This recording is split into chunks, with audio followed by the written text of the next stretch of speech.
You know, in the world of true crime, some nicknames are so chilling, they just stick with you forever. So today, we're going to dive into the story of the man who earned one of the most terrifying of all time, Richard Chase, better known as the Vampire of Sacramento. This is a really dark and disturbing one from the late 1970s. I mean, if you want to grasp just how horrific these crimes were, all you have to do is read this quote. This wasn't some rookie on his first case. This came from a senior investigator with almost 3 decades on the job.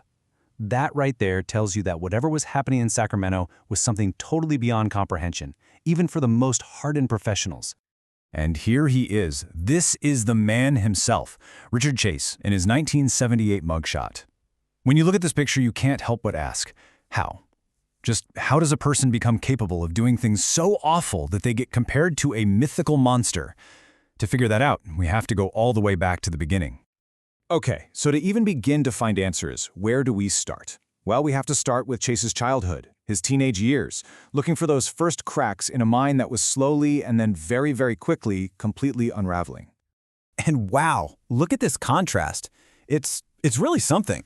On the left, you've got what looks like a totally normal high school kid in his 1967 yearbook. And on the right, the man arrested for this horrific spree of murders just about 10 years later.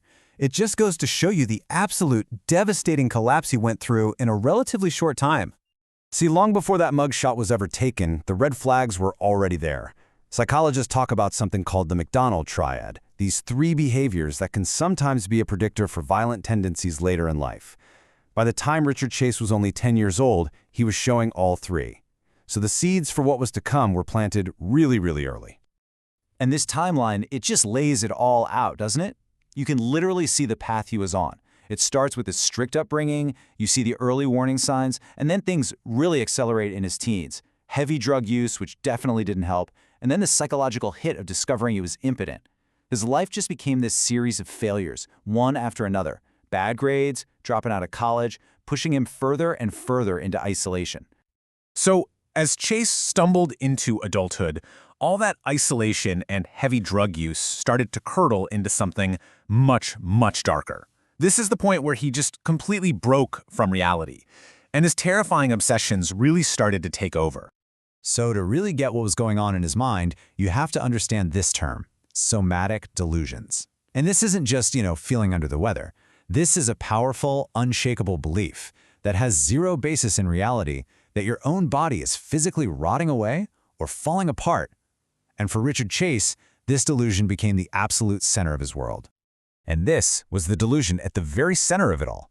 He was absolutely 100% convinced that his blood was turning into dust and that his heart was physically shrinking inside of his chest. He thought he was dying. And this terrifying belief became the twisted justification, the very logic for every horrible thing that he was about to do. Okay, so here you can really see the tragic step-by-step progression. It starts with him acting on his delusion, killing animals to consume their blood. Then he tries to cure himself by injecting rabbit blood into his veins, which of course lands him in the hospital with severe blood poisoning. He gets institutionalized, where the staff even nicknamed him Dracula, but he's eventually released. And then, and this is just heartbreaking, we see a massive failure in the system. His mother takes him off his medication. So unmedicated, the delusions come roaring back, and his targets escalate from animals to people.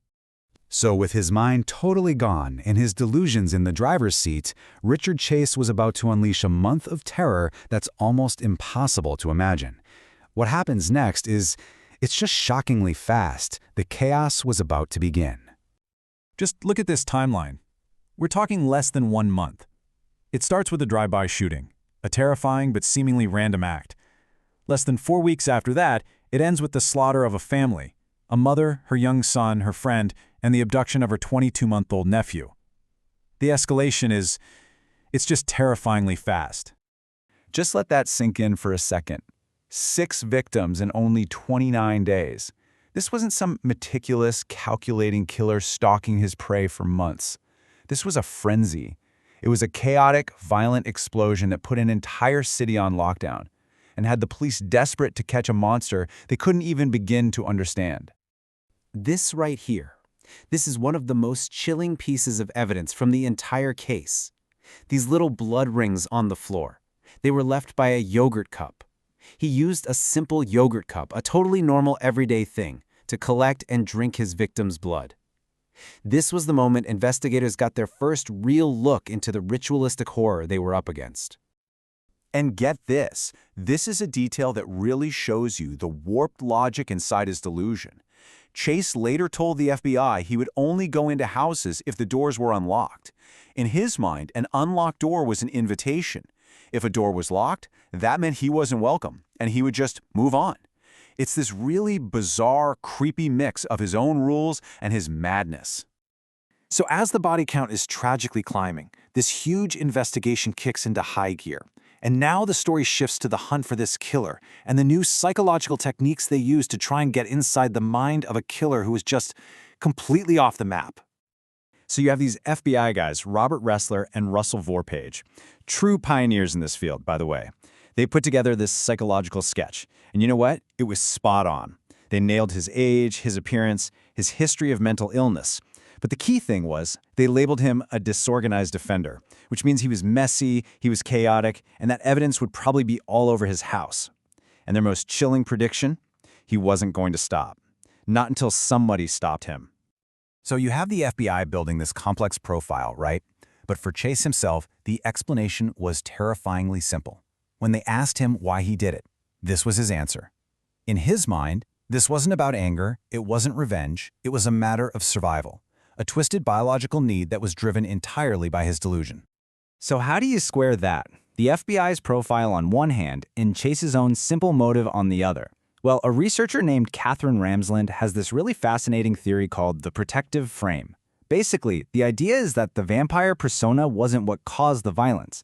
Instead, it was a fantasy role he adopted. It was a framework that gave him permission, in his own mind, to do the unthinkable and detached him from the horror of what he was actually doing. So the manhunt finally came to an end after an old acquaintance spotted his gaunt figure near one of the crime scenes and called the police. His capture ended the terror on the streets of Sacramento, but that just opened up a whole new battleground, the courtroom. The entire trial really came down to one single question. Was he legally insane? His defense team argued, look, his delusions were so profound he wasn't responsible for his actions. But the prosecution fired back that, yeah, he was obviously disturbed, but he knew what he was doing was wrong, that his crimes were purposeful and calculated. It's this fundamental question that we still grapple with in our legal system today. Where exactly do you draw the line between mental illness and criminal responsibility? Well, the jury sided with the prosecution. They found him guilty on all 6 counts of first-degree murder and sentenced him to die, and he was sent to San Quentin's death row. Get this, even the other inmates, hardened killers themselves, were terrified of him. But the state never got the chance to carry out that sentence. On December 26, 1980, the day after Christmas, Richard Chase was found dead in his cell. He had been secretly saving up his prescribed antidepressants and took a fatal overdose. And in a final, twisted piece of irony, the man who was convinced his entire life that he was being poisoned ended up poisoning himself. So in the end, what are we left with? What do we make of a case like Richard Chase?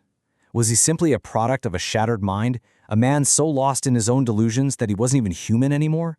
Or was he a vessel of pure evil that was just hiding behind a mask of madness? The truth is, his case sits right in that terrifying gray area, leaving us with that deeply unsettling question: where does the madness stop and the evil begin?